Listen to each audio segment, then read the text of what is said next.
मेरे प्रिय बच्चे, समय की चाल ऐसी होती है जिसके फेरे में यदि कोई पड़ जाए तो वह जीवन भर उससे उभर नहीं पाता। वह कभी इस माया का नाम देता है तो कभी किस्मत का नाम देता है, लेकिन कुछ ऐसे असूल हैं, कुछ ऐसे पहलू हैं जिनकी गहराई तक वह कभी पहुंच नहीं पाता। और यही से शुरू होता है दुविधाओं का दौर। मनुष्य ऐसी दुविधाओं के फेरे में पड़कर अपने आप को कमजोर और नाकाबिल बना लेता है, लेकिन जो मनुष्य इन दुविधाओं के फेरे में ना पड़कर अपनी किस्मत को अपने हाथों से रचने का साहस दिखाता है, केवल वही नियति को बदलने की क्षमता रखता है। केवल वही ब्रह्मांड को अपने पक्ष में कार्य करवाने की क्षमता रखता है। मेरे प्रिय बच्चे, तुम बेहद ही सच्चे हृदय के मनुष्य हो और आज तुम तक यह संदेश इसलिए पहुंचाया जा रहा है क्योंकि तुम मनुष्यता और इस हिंसात्मक जीवन के बीच के बंधन को सही तरीके से आंक नहीं पा रहे हो, जिसकी वजह से कभी तुम्हें यह जीवन हिंसात्मक लगता है तो कभी यह जीने के लायक एकमात्र जगह तुम्हें नजर आती है। लेकिन अपने भीतर तुम उतर कर यह नहीं देख पा रहे हो कि तुम कौन हो, तुम्हारा वजूद क्या है इस संसार में, संसार की गहराई में, इसे खुले गगन और धरती के अंधकार से भरे लोक में तुम्हारा क्या वजूद है। तुम वहां तक नहीं पहुंच पा रहे हो और आज जब तक तुम्हें यह संदेश मिल रहा है तो मैं यह प्रमाणित तौर पर कह सकता हूँ कि तुम भी वही पुण्य आत्मा हो जिसके लिए दिव्य संदेश रचाया गया है, क्योंकि यह रचना है नियति के एक ऐसे खेल की जिसके अब तुम साक्षी होने वाले हो। मेरे प्रिय, तुम्हारा समय चला आ रहा है। यह समय जीत का समय है, प्रगति का समय है, लेकिन इस प्रगति के समय को अपने जीवन में पूरी तरह से विस्थापन करने के लिए तुम्हें कुछ कार्य को अंजाम देना होगा। और यही कारण है कि आज तुम्हें यह संदेश हर हाल में पूर्णता अंत तक सुनते रहना है, चाहे परिस्थिति कोई भी हो, चाहे तुम्हारे पक्ष में हो अथवा ना हो, चाहे हर कोई तुम्हारे विरोध में क्यों ना हो जाए, फिर भी तुम्हें इस संदेश को पूर्णता अंत तक सुनते रहना है। चाहे कुछ भी हो जाए, किसी भी परिस्थिति में इसे बीच में छोड़कर जाने की भूल नहीं करनी, क्योंकि अब नियति अपना खेल रच रही है। अब भीतर तूफान आने वाला है, ज्वालामुखी फट रही है, भयंकर गर्मी और उभरी हुई चट्टानों से निकली हुई ज्वाला की लव मनुष्य जगत को प्रताड़ित करने वाली है। इस तरह से वह शीतल लहर भी तुम्हारे जीवन में आएगी जो तुम्हारे जीवन के इस गर्माहट को शांत कर देगी, जो तुम्हारे जीवन के अंधकार युग को समाप्त कर देगी। लेकिन इससे तुम्हें अपने जीवन में आकर्षित करना होगा और इसे आकर्षित करने के लिए तुम्हें उन नियमों और आधारों पर चलना होगा जो मैं तुम्हें नियंत्रण बताया करता हूँ। तुम जो कभी बहुत सी मान्यताओं के तहत उलझे हुए हो, कभी वास्तविक नियमों का पालन नहीं कर पा रहे हो, संसार नियमों से जुड़कर ही जीवन को देख रहे हो, जबकि तुम वास्तविक अर्थों में जीवन किसी मूल्य पर कार्य करता है यह समझ नहीं पा रहे हो और स्वयं में हीनता का भाव लेकर तुम स्वयं को कमजोर कर रहे हो। जबकि मैं तुमसे नियंत्रण यह कह रहा हूँ कि तुम्हें अपने भीतर की हीनता का भाव लाना ही नहीं है, चाहे कुछ भी हो जाए। स्वयं को हीन तुच्छ बिल्कुल भी ना मानो, क्योंकि जब तुम अपने आप को ऐसा मानते हो तो अपने लिए ही गड्ढे खोद रहे होते हो, जबकि तुम्हारे लिए मैं नियमित तौर पर सच्चाई और प्रगति का मार्ग प्रदर्शित कर रहा हूँ। किंतु इस पर एक कदम तो तुम्हें बढ़ाना ही होगा। चलना तो तुम्हें ही है, लेकिन तुम चलने को तैयार नहीं हो मेरे प्रिय, और जब तक तुम तैयार नहीं होते तुम ऐसे ही उलझनों में फंसे हुए रहोगे, दुविधाओं के खेल में फंसे हुए रहोगे। इसे अंततः माया का नाम देकर इसे पीछा छुड़वाना चाहोगे, लेकिन यह माया जाल नहीं है, यह तो वह है जो तुम्हारे मन में रच रहा है। तुम्हारे मन ही तुम्हें कमजोर कर रहा है, तुम्हारा मन ही तुम्हें प्रताड़ित कर रहा है, तुम्हारा मन ही तुम्हें शीतलता नहीं प्रदान होने दे रहा। जबकि मेरे प्रिय बच्चे, तुम पुण्य जैसी आत्मा केवल शीतलता के साथ ही जीना चाहिए। तुम्हारे भीतर सहानुभूति और संतुष्टि का ऐसा बादल उमड़ना चाहिए कि जो कोई भी उसके क्षेत्र में आ जाए वह भी धन्य हो जाए। लेकिन कहीं ना कहीं कुछ ऐसी बाधा है जो तुम्हें रोक रही है, जो तुम्हारे हाथों को पकड़कर तुम्हें पीछे खींच रही है। मैं देख पा रहा हूँ इसमें एक तीसरे व्यक्ति का भी योगदान है, एक तीसरा जो नियंत्रण तुम्हारे ऊपर बुरी शक्तियों का उपयोग कर रहा है। वह तुम्हारे अपनों में से कोई एक है, तुम्हारे पूर्व कई जन्मों में तुमसे जुड़ा हुआ है, जो तुम्हारे अच्छे कर्मों को काट कर बुरे करने का प्रयास कर रहा है, जो तुम्हें उकसाता है उन कार्यों करने के लिए जो को तुम करना नहीं चाहते हो, जो तुम्हें गलत राह पर भेजने के लिए नियंत्रण प्रेरित करता है। और तुम्हारी प्रेरणा कहीं से भी सकारात्मक नहीं है, पूरी तरह से यह नकारात्मक घेरे से घिरी हुई है। तुम्हारे आसपास के लोग, वातावरण, पर्यावरण एक ऐसा माहौल विस्तारित कर रही हैं जिसमें तुम सटीक रूप से उभर कर नहीं आ पा रहे हो और जिसमें तुम उमस कर एक बंधन जी रहे हो, जिस बंधन से तुम आजाद होना चाहते हो। मैं जानता हूँ कि कैसे तुम्हारे भीतर बेचैनी के बादल उमड़ रहे हैं, कैसे तुम तड़प रहे हो अपने आप को बेहतर बनाने के लिए और सही दिशा की तरफ बढ़ने के लिए।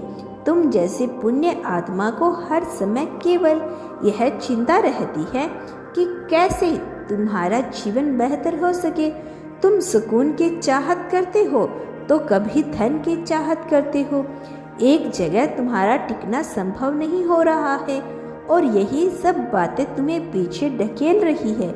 जबकि तुम पीछे जाना नहीं चाहते हो, तुम्हारे भीतर सदैव आगे बढ़ने की चाहत उफान मार रही है।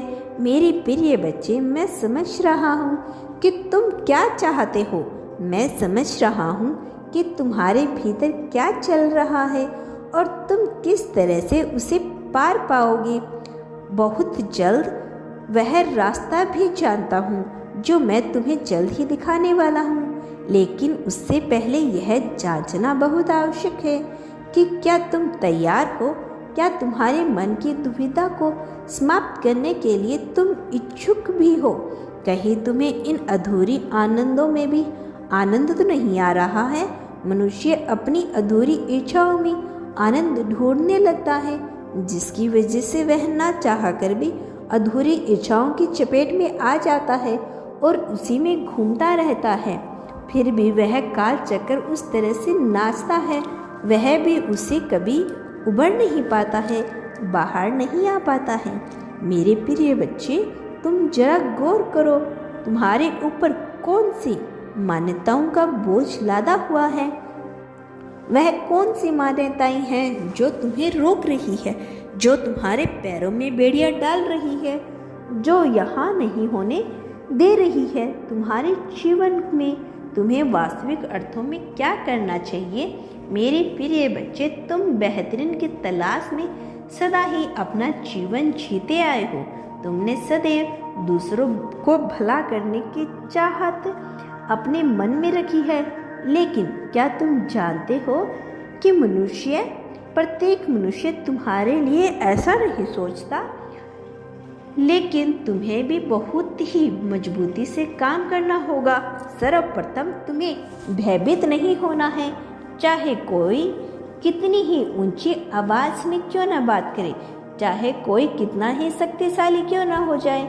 यदि वह तुम्हारे सामने कोई ऐसा पक्ष रखता है जिसे तुम स्वीकार नहीं करना चाहते और जिसमें तुम्हें लगता है कि तुम उसे निकल पाओगे, तुम्हें मेरे प्रिय बच्चे वहाँ उसका विरोध करना होगा।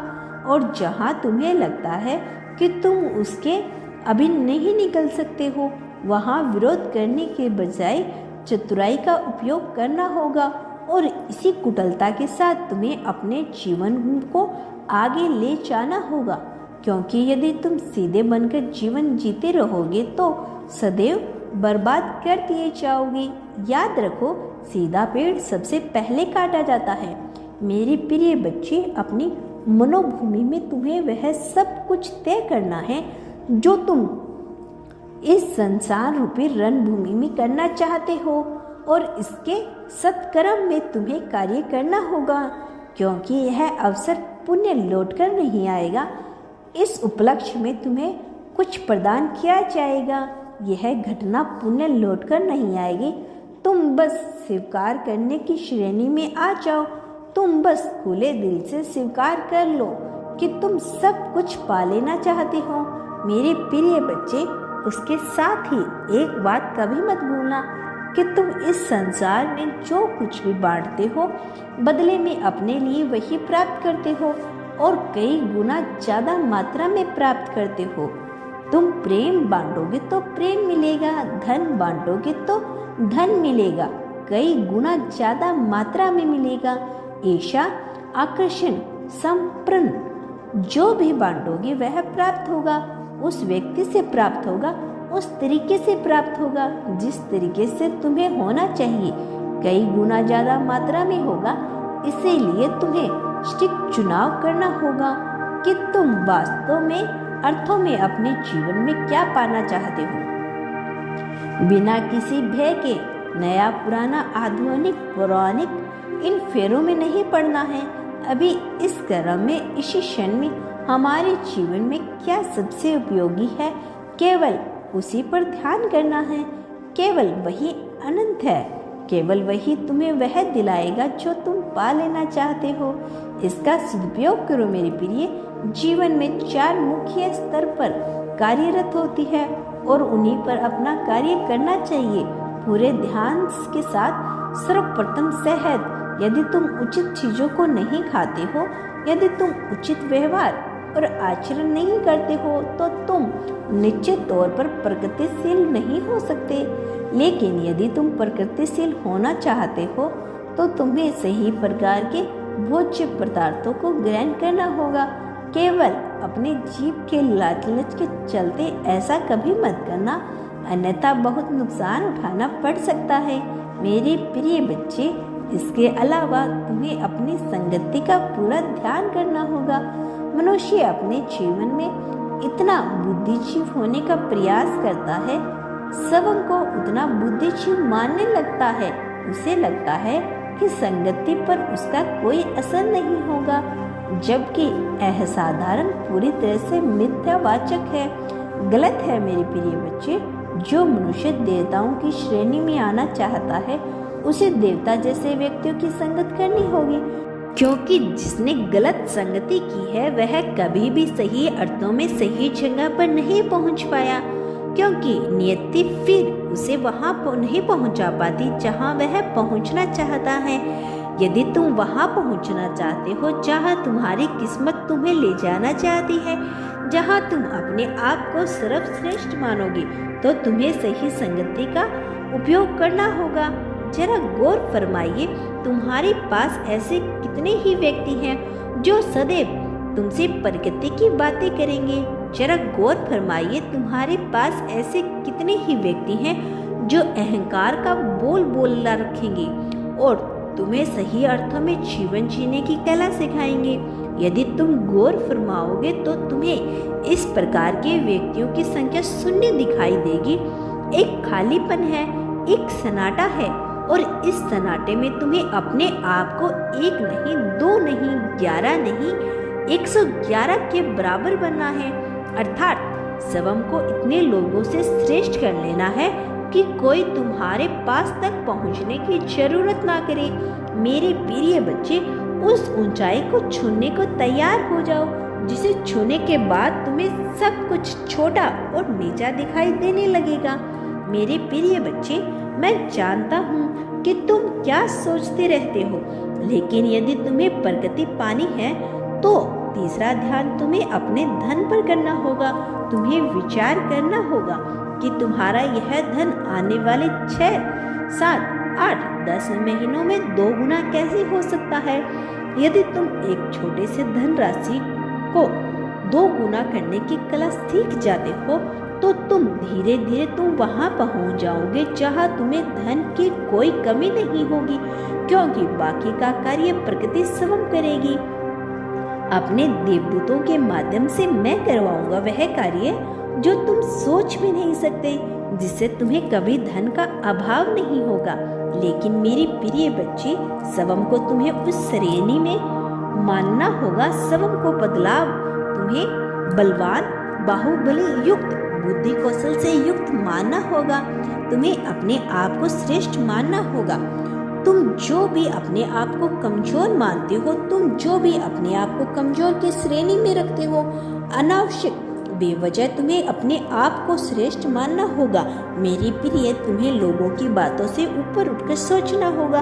कौन क्या कहता है, कौन क्या नहीं कहता, कौन किस तरह से सोचता है, क्या उसका अपना बुद्धि विवेक विचार है जिसका तुमने कोई भी ठेका नहीं ले रखा है। लेकिन जो तुम्हारे अस्तित्व का सवाल खड़ा करे, जो तुम्हारे अस्तित्व को प्रश्न छीन उठाए, उसे तुम्हें समूल नाश कर देना है। यह भूलना मत, फिर वह तुम्हारा कोई भी क्यों ना हो, क्योंकि तुम्हारा अपना अस्तित्व तुम्हारे लिए सर्वप्रथम है। मेरे प्रिय, स्वयं को जितना मजबूत बनाओगे तुम उतना ही ज्यादा कारगर सिद्ध होगे और यह संसार तुम्हें उतना ज्यादा योग्य मानेगा। और जब संसार तुम्हें योग्य मानने लगता है तो नियति तुम्हें अवसर देती है, ऐसे अवसर जहाँ से कुछ भी खोखला नहीं हो सकता, जहाँ से केवल मजबूती दिखाई देती है, जहाँ से संसार की विजय की शुरुआत होती है। मेरे प्रिय बच्चे, जो मैं कहना चाह रहा हूँ उसकी गहराई में उतरो, क्योंकि अगला क्षेत्र जिस पर तुम्हें ध्यान देना है वह तुम्हारा प्रेम संबंध। अपने संबंधों में तुम्हें पूरा नियंत्रण और ध्यान देना होगा। यदि तुम नियंत्रण करके उन्हें तानाशाही की श्रेणी में आ जाओगे, तुम्हारा जीवन, तुम्हारा अपना जीवन साथी, तुम्हारे अपने सगे संबंधी तुम्हारा साथ छोड़ देंगे।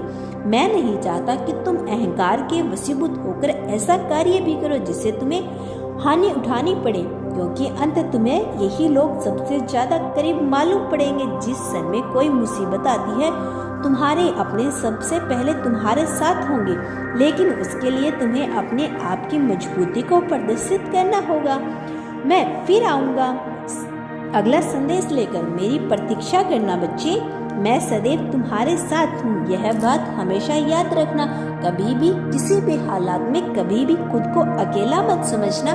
तुम्हारा कल्याण हो मेरे बच्चे, तुम्हारा दिन मंगलमय हो।